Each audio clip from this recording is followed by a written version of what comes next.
웰빙 한방 이야기.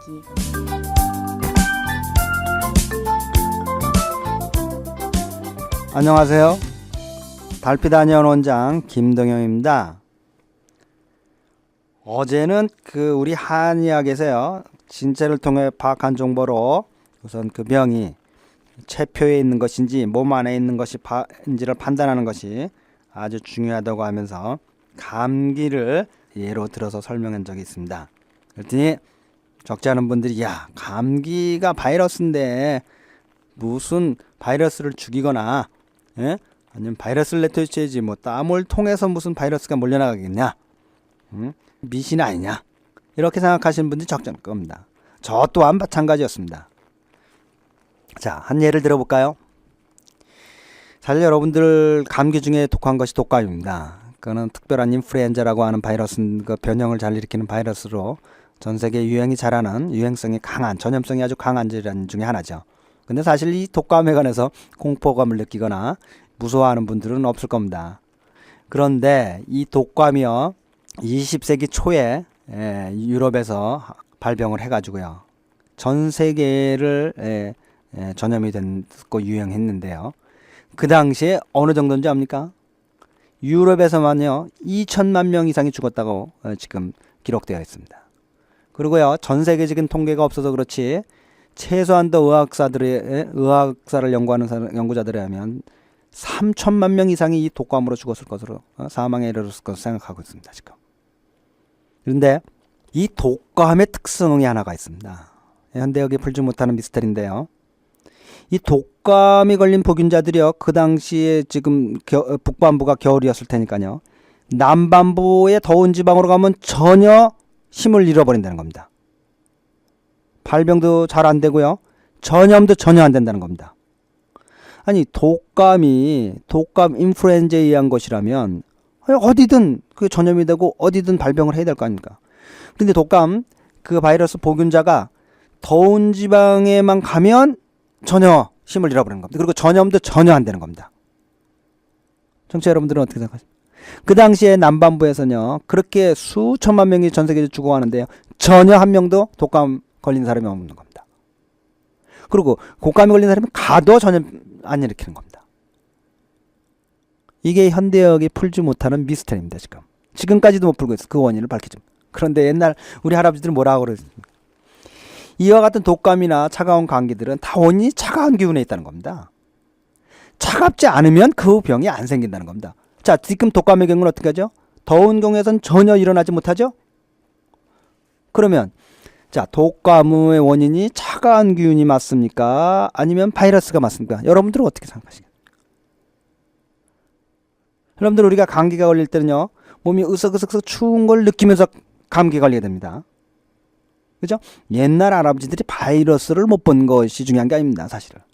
전혀 추위를 느끼거나, 이거를 한의학에서는요, 한사를 받았다고 그러는데요, 차가운 나쁜 기운을 우리가 몸에 받게 된 거라고 그러는데요, 그러면 추운 것을 전혀 한 번도 안 느껴도 보고 감기 걸린 분이 있습니까? 따라서 이 감기는 한의학에서는 차가운 기운, 즉 한사, 차가운 기운이 우리 체표로 들어와서 생기는 것이지 바이러스, 곰팡이든 어떤 것이 세균이든 관계를 하지 않는 겁니다. 왜? 이 바이러스는 차가운 곳에서만 영향을 일으킵니다. 따라서 우리 몸을 덥게 해주면서 땀을 흘리면 그 땀을 통해서 뭡니까? 그 차가운 기운들이 다 바깥으로 나가고 몸이 따뜻해지면서 병이 난다고 보는 겁니다. 그렇지만 서양의학에서는 어떻게 합니까? 병의 원인이 바이러스므로 바이러스를 죽여야 되죠. 그런데도 유감스럽게도 현대의학이 아직까지 바이러스를 죽일 수 있는 약들을 찾아내지 못하고 있는 겁니다. 워낙 작은 미생물이라요, 그걸 죽일 수 있는 약들을 따라서 여러분들이 바이러스를 일으키는 수많은 병들, 간염 이런 것들을 치료할 방법이 전혀 없습니다. 또 이와 같은 아주 작은 세균들이 실제로 그렇게 강한 것도 아닙니다. 사실은 제 치료 사실 뭡니까? 우리가 스스로 잘 쉬기만 해도 저절로 잘 회복되는 병들입니다, 우리 몸에 의해서. 그러나 한의학에서는 뭡니까? 사실 감기는 양의학에서 치료할 방법이 없습니다. 왜냐하면 바이러스를 죽일 수 있는 약이 없기 때문이요. 하지만 한의학에서는 어떻습니까?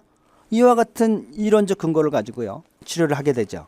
따라서 그 치료 효과가 아주 좋고요. 저희 한의원에서 뭐 다양한 종류의 감기 환자들이 왔지만 뭐 다 큰 일주일 내로 큰 무리 없이 다들 치료가 됐습니다. 따라서 실제로 감기를 치료할 수 있는 의학은 동양의학이지 서양의학에서는 이론적으로 치료할 수가 없는 겁니다. 바이러스를 죽일 수가 없기 때문이죠.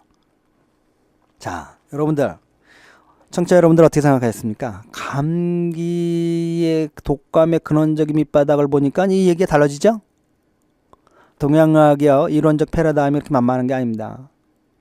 그 이론적 패러다임 밑바닥에는요, 동양의 참 고귀한 의학이라는 그 철학, 사상부터가 고귀한 겁니다. 모든 생명체를 동일하게 보고 가치 있게 보고 공존하고, 그죠? 모든 탓을 내 탓으로 돌리고 남의 탓으로 돌리지 않는 이런 밑바닥에 동양의 문화가 갖고 있던 고귀함이요, 그대로 배어 있는 것이 동양의학 사상입니다. 그런 밑바닥 위에서 그런 논리와 그런 철학을 가지고 의학이 성립되고 바탕. 그런데 우리는 물질로만 세상을 이해하고자 했던 이와 같은 원인으로 인해서 우리의 눈이 막혀, 우리의 마음이 막혀가는. 그래서 이제 많은 분들이 동양의학을 이해할 수도 접근할 수도 쉬운 건 일이 아닌 겁니다.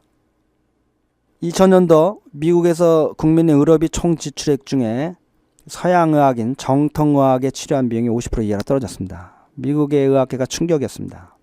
그런데 미국의 의학계에서는 무슨 얘기를 하냐면요, 이와 같은 추세는 더욱 심해질 것이라고 보고 실제로 2001년, 2002년, 2003년 의료비 지출에 있어서 서양의학이 차지한 비율은 50% 이하에서 나날이 떨어지고 있습니다.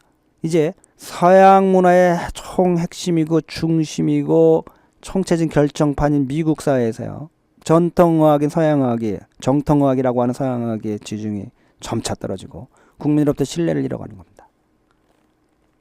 어떻게 생각하십니까?